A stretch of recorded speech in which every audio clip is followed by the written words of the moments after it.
Hello, everyone. How's it going out there? Oh, I'm just at home here today doing a little fishing. Got my pole out in the water. Oh, what's that?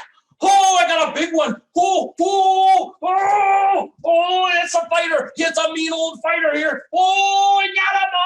Oh, look at that. I just got me a nice sized lake trout there. Can you see that, puppy? Oh, he's a big one. This is one of the top predators in the Great Lakes right here. You don't get much bigger than this. Wow, this is a nice lake trout.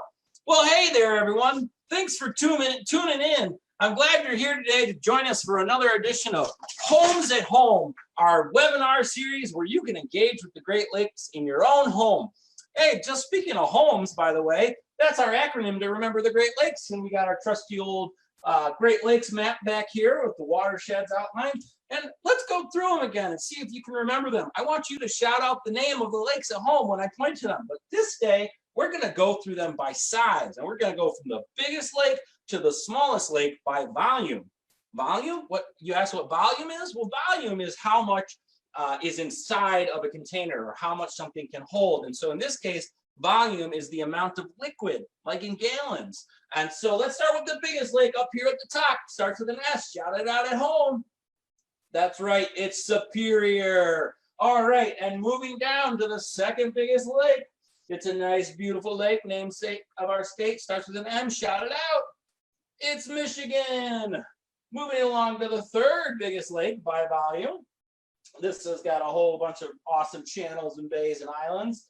It's Lake Huron. And, oh, not that one. This might look bigger, but by volume, this is the next biggest lake over here. One of New York's favorite lakes. Shout it out. It's Lake Ontario. And finally, rounding out with the shallowest lake. This is a dinky lake in terms of how much water is actually in it, but it is pretty big surface area, but it's the smallest lake by volume, lots of nutrients, very productive. What's the name of it? Lake Erie. Well, hopefully you enjoyed catching up on the 5 Great Lakes to us today. And if you haven't figured out today's theme, well, we're going to be talking about Great Lakes fish today. So we're going to be going through all sorts of different fish of the Great Lakes. I happen to have one of our Michigan Sea Grant posters here that you can get on our Michigan Sea Grant bookstore, by the way, on michiganseagrant.org. But this one has all sorts of Great Lakes fish. We have so many fish in the Great Lakes. We have so many lakes and streams and rivers, and obviously the 5 big Great Lakes themselves. It is chock full of Great Lakes fish. And so, oh, look at that one. Did you see that one there? That big, long, old needle nose. These guys have skin and mouth so tough that a hook won't even go through there. This is called a long-nosed gar. Oh, and look at that fish. That is the largest fish in the Great Lakes. You know what? That one's such a cool fish that I think we have to have Miss Jenny Schroeder from Algona Community Schools tell us a little bit more about that. And guess what? She's got one of those fish in her own classroom for the Sturgeon in the Classroom event. So let's take it over to Jenny to learn a little bit more about the lake sturgeon.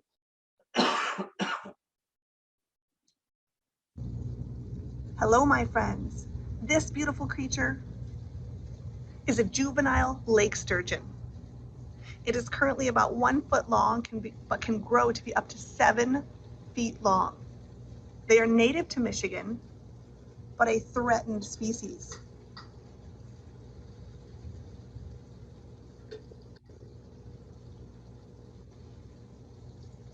This unique species feeds along the bottom, which you can see right now as he scoops up any food that would be down within the rocks.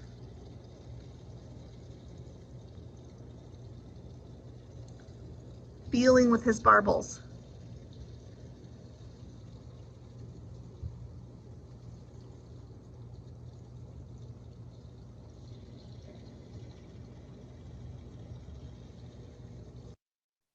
Wow, Miss Jenny Schroeder, telling us all about Lake Sturgeon there. That is such a cool fish. Can you imagine one of those 7 feet long? I can't even stretch my hand 7 feet long.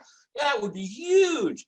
You know, Mr. Schroeder also has a fish that he's going to tell us about. And this fish is a little different because this is one of those tasty fish that might prep us up for some tasty things later.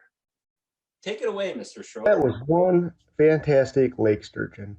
That lake sturgeon, like this yellow perch, are one of 180 species of fish that we might find swimming around our Great Lakes waterways.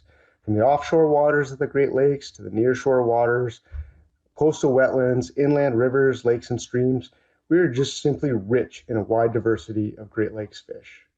These fish play some pretty important ecological roles as a part of the food web and a healthy functioning ecosystem, but they're pretty important to us too. This yellow perch, like its larger cousin the walleye, are best known to us as a fun fish to catch and a tasty fish to eat.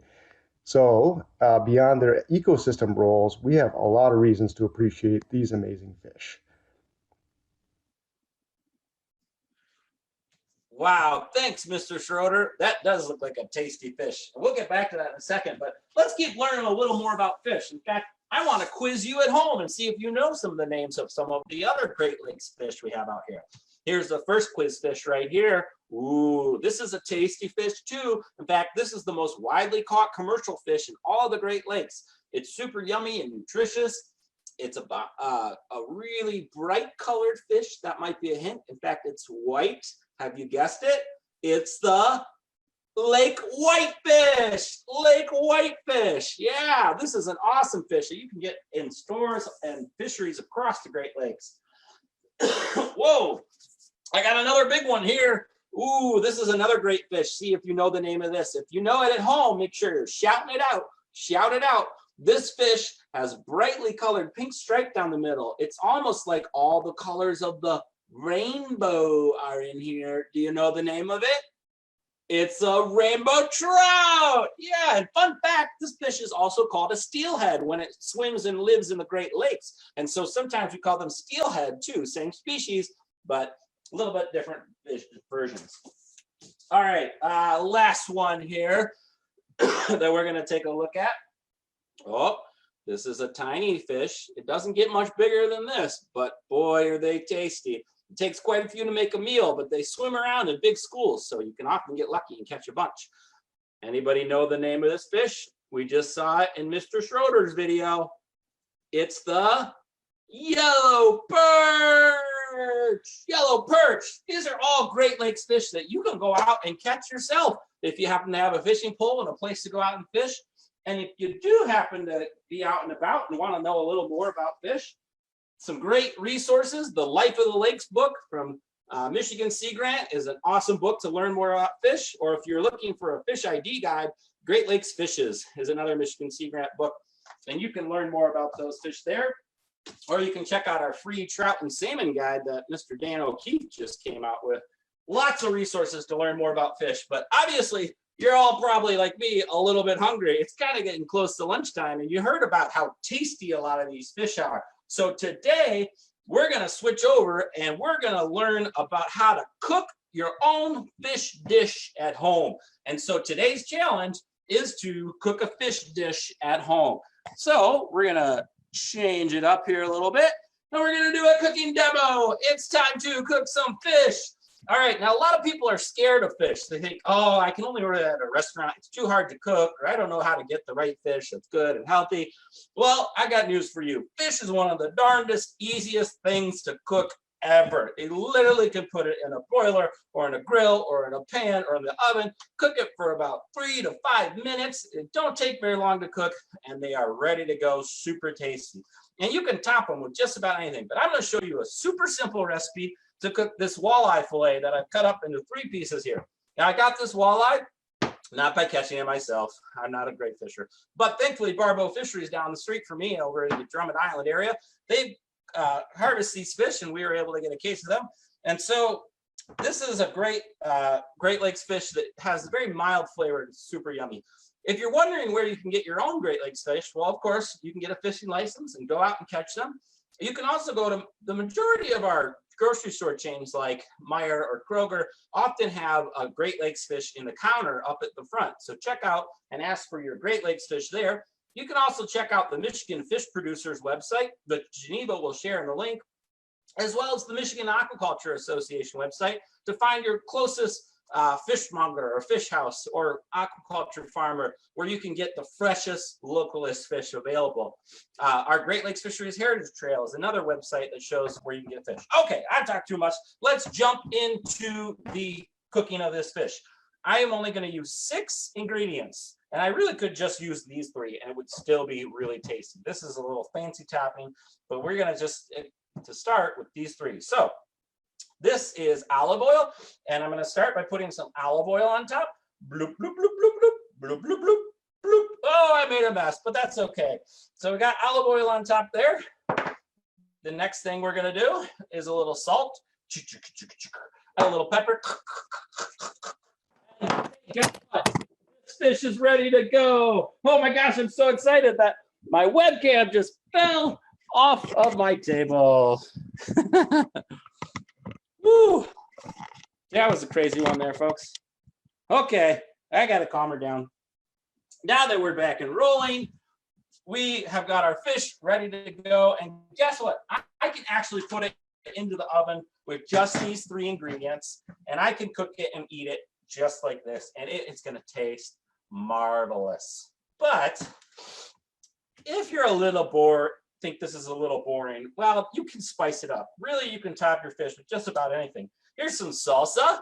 Salsa is very yummy to top a fish with. Or if you want to go maybe a little less healthy, but still quite yummy, a little cheese and a little potato chip. That's another option. So just a couple quick variants if you want to do those at home. All right, I'm going to pop this bad boy in the oven here and get her started.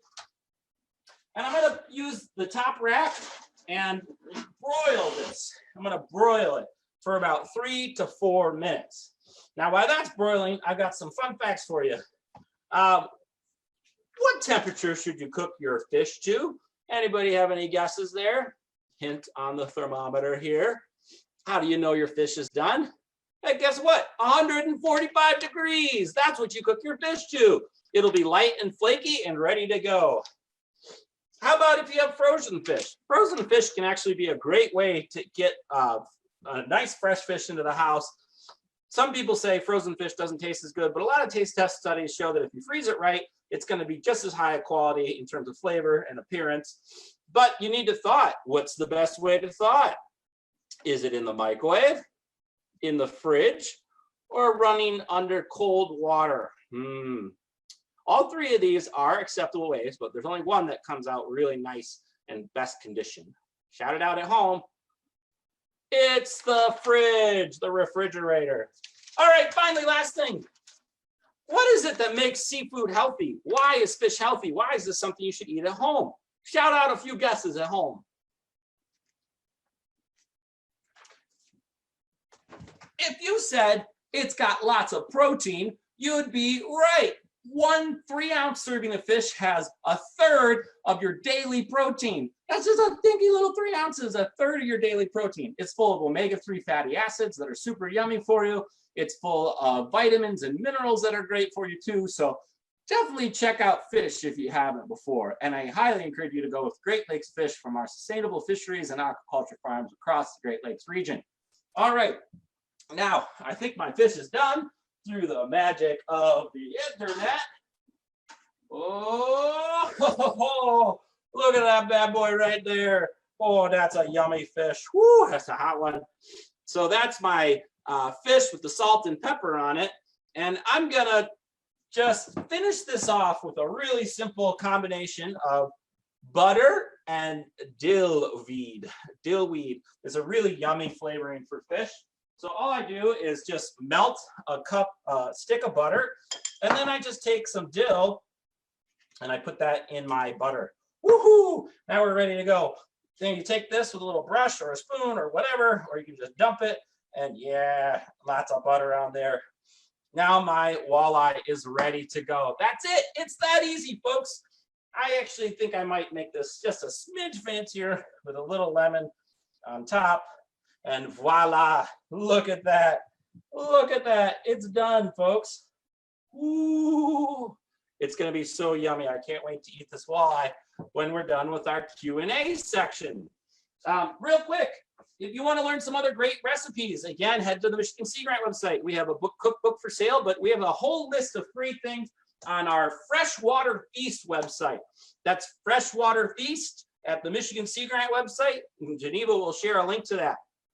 So our challenge today to you is to make a fish dish. So to complete the challenge, you need to go and get out a fish fillet, go fishing, go to the store if you can. You're able to get them fish and cook a fish dish. It can be any fish dish. You just saw how easy it is. Literally salt, pepper, oil in the oven. It's going to be great. Your kids are going to love it. But if you're a vegetarian or a vegan, or if there's absolutely no way you could go out and get fish right now, it's totally understandable, then just go ahead and make a fish shaped dish. So maybe you can make some cookies from our Freshwater Feast blog in the shape of a fish, or take some pizza pepperonis and take the pepperonis and make the shape of a fish on your favorite pizza. Whatever you want to do, just make a fish dish either with fish or inspired by fish, and you will have completed the challenge. So with that, we are pretty much done for the demonstration today, but we want to take a question and answer time for you.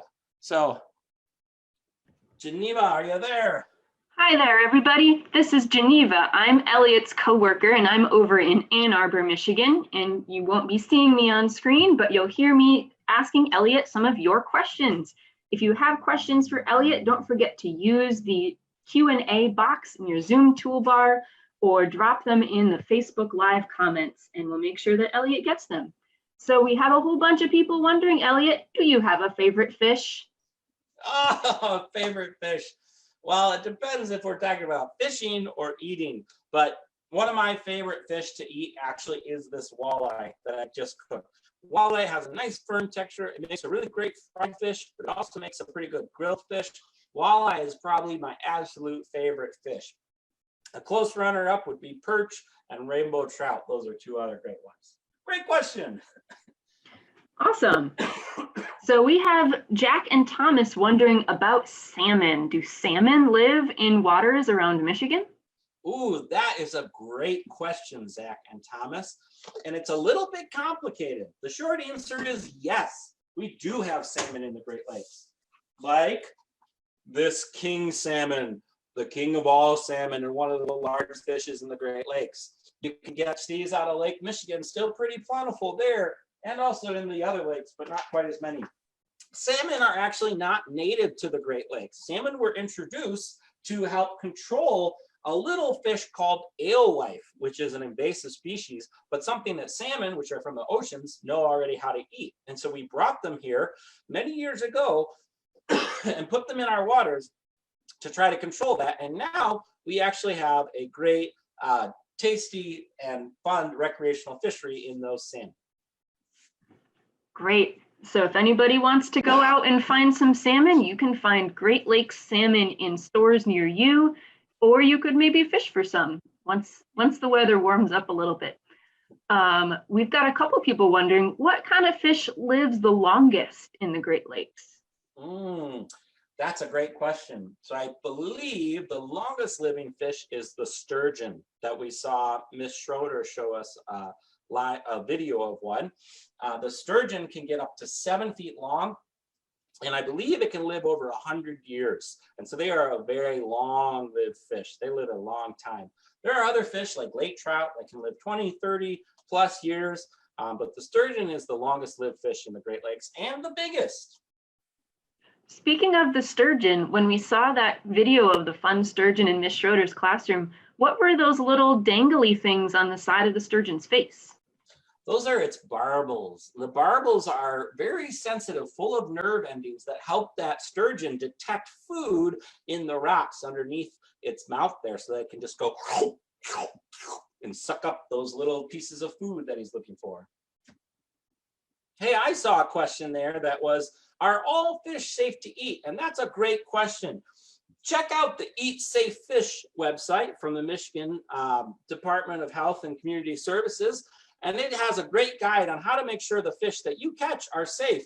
Some fish do have some contaminants, but those contaminants can be reduced, and almost all fish in the Great Lakes can be safely eaten. Things like poking holes in the skin or grilling them can help some of that fat drain off. But in general, the health benefits of eating fish far outweigh the risk of most of the fish in the Great Lakes region. So again, you can check out the Eat Safe Fish website for tips on reducing contaminants in fish, but there's lots of studies that show a fish-rich diet and the health benefits from fish lead to long-lasting and healthy lives. So now that we know what some of the biggest fish in the Great Lakes are, what about the teeny weeny ones? What are some of the smaller fish we find? Oh, that's a great question. You know, in rivers and streams in particular, but even in the Great Lakes, we do have super tiny little fishes. I'm looking up some pictures of some here real quick, but things like darters and gobies can be really tiny little fish. Sticklebacks are another example. This is a stickleback, an image of a stickleback, and this is one that you might call a minnow, but really it actually never gets much bigger than this. It's super tiny. A rainbow darter is another really beautiful fish that's super tiny. So we have lots of fish that don't get much bigger than just 1.5 inches or 2 inches, and all sorts of species. Again, you get this book or another Great Lakes fish guide, you can look up some of those awesome little fish. Great, thank you. So we know that there's plenty of kinds of fish that we can eat, but what do fish eat? Ooh, that's a good question. So there are a variety of different things that fish eat depending on the size of the fish. In fact, one species of fish might eat different things throughout its life. So here's an example of a Lake Superior food web that shows some of the things that fish eat. You can see that some fish actually eat things called plankton, and these are different types of zooplankton. This, for example, is amphipod like Diparia, which is super important to fish like whitefish that eat off the bottom. And so tiny little plankton that are either at the bottom of the lake or in the water column. Also things like snails. Some fish even eat zebra mussels. And so that is another food source. Some fish then also eat smaller fish. So for example, a lake trout is a fish up at the top of the food chain right here. And you can see that that lake trout eats a whole bunch of different fish, all the fish that are smaller than it. Fish are opportunistic, but zooplankton and smaller fish, even frogs or tadpoles, are a variety of things that fish like to eat. There are even a few fish that will eat things like algae. Those are mostly things like our carp species, suckers. Some of those will actually eat algae too, but the majority eat zooplankton, little tiny things like crustaceans, snails, and then of course, all the fish eat other fish. Thank you. So here's a question. What if somebody has a pet goldfish that, you know, maybe they're moving or they can't take care of it anymore, or they need to move on to a different kind of pet? What should they do with their goldfish? Well, here's one thing you shouldn't do. Never let your fish go into the out of doors. Doesn't matter where you got the fish or what species of fish. Fish should never, that are pets at home, should never be released into the wild. This is because some of our fish, even goldfish, can become what's called an invasive species. Remember I mentioned that alewife earlier. An invasive species are species that can start to take over a native range and start to really mess up the ecosystem. So never release your fish into the wild. Some great options are to share your fish and give them to a friend or another family member that might be able to take over them. Occasionally, if you have a really big fish that's really neat, a nature center might be interested in it. If it's a tasty fish, you can always eat your fish. But those are some of the options. But it's important to never release your fish into the wild because it could become an invasive species or spread disease. Even if it's a native fish, you may end up with disease in your tank and you don't want to spread that. So don't release your fish. Awesome, great advice. There's a lot of good things you can do with your pets that will make sure they get to have long and happy lives and don't get into our Great Lakes. One of our wonderful viewers on Facebook is wondering, how big do rainbow trout get? I don't know what the world glass size rainbow trout is, but I will say this is from our Fishopedia set, which you can actually, if you're an educator, check out of the Michigan library system. And this is a life-size rainbow trout. This is pretty close to the maximum size, particularly for a steelhead that you would see. So, you know, 2-3 feet long or so. Yeah, that's a pretty big rainbow trout, but that's around the size they max out at. Whether people want to go fishing for rainbow trout or other kinds of fish, maybe do you have any tips for somebody who's never been fishing before? What kind of equipment might they need and what do they need to know before they hit the water? Sure. So, you know, fishing can be really simple, and all you really need is a fishing pole. And this is a kind of fishing pole with an open cast, but you can get ones with a button as well.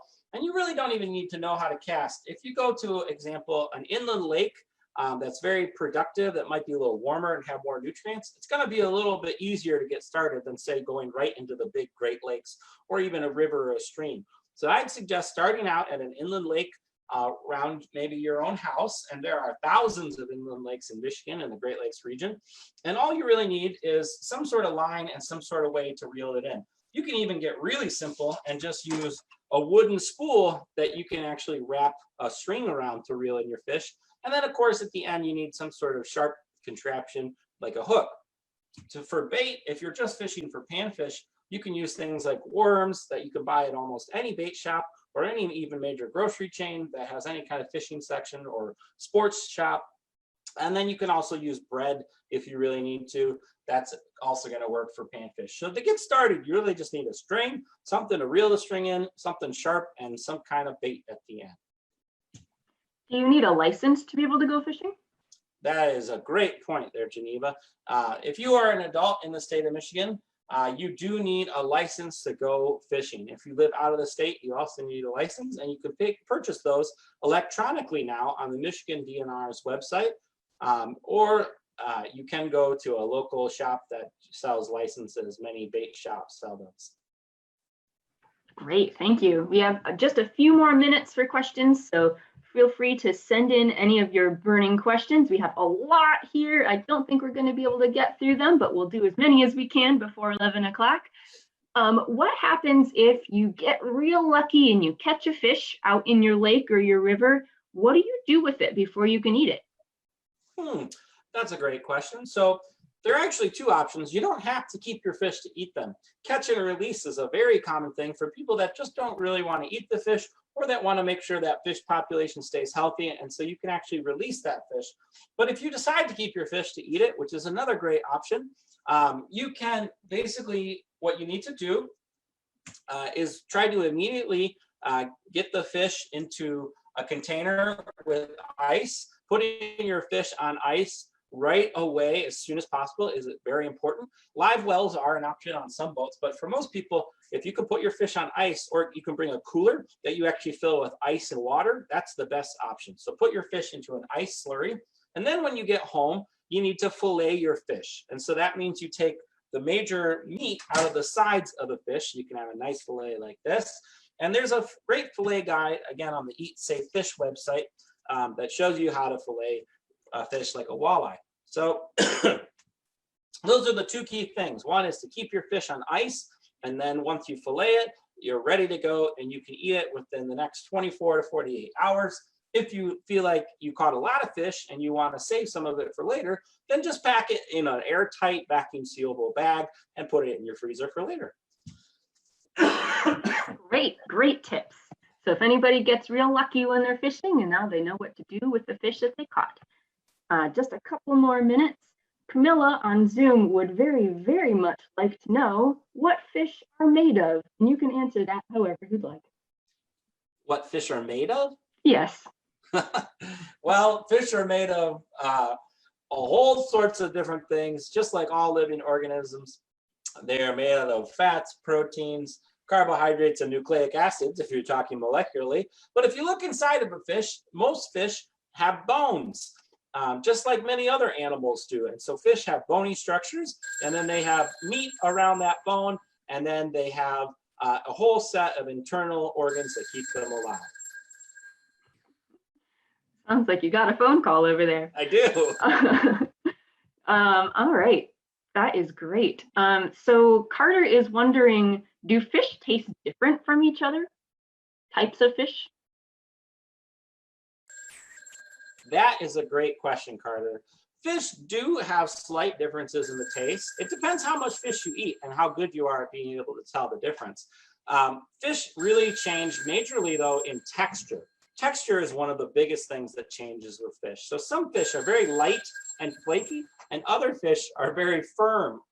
Fish like tuna or swordfish are almost like eating a steak. So just to give you an idea, sorry, I had to throw the phone off the hook there.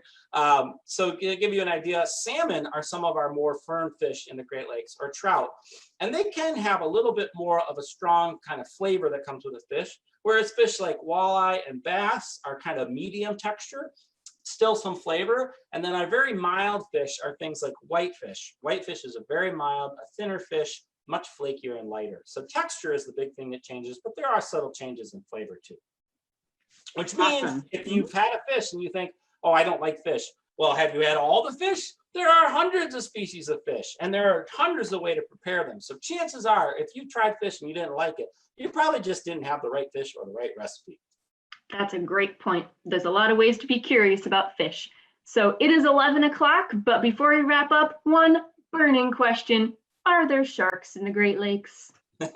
No, there are no sharks in the Great Lakes. We are unsalted and shark-free here. So you can rest easy next time you're out doing a little swim in the Great Lakes. Awesome. Well, thank you so much for tuning in, everybody. It is now 11 o'clock, so we're going to end, but be sure to catch us tomorrow, same time, same place, same link. We'll be back on Zoom, back on Facebook Live.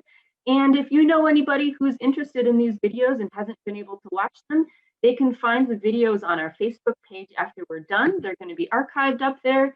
And we're also putting them on our YouTube channel, and we'll be putting them on the Homes at Home website. So keep an eye out for that link on our social media feeds, and be sure to share with all your friends. Thanks for tuning in today.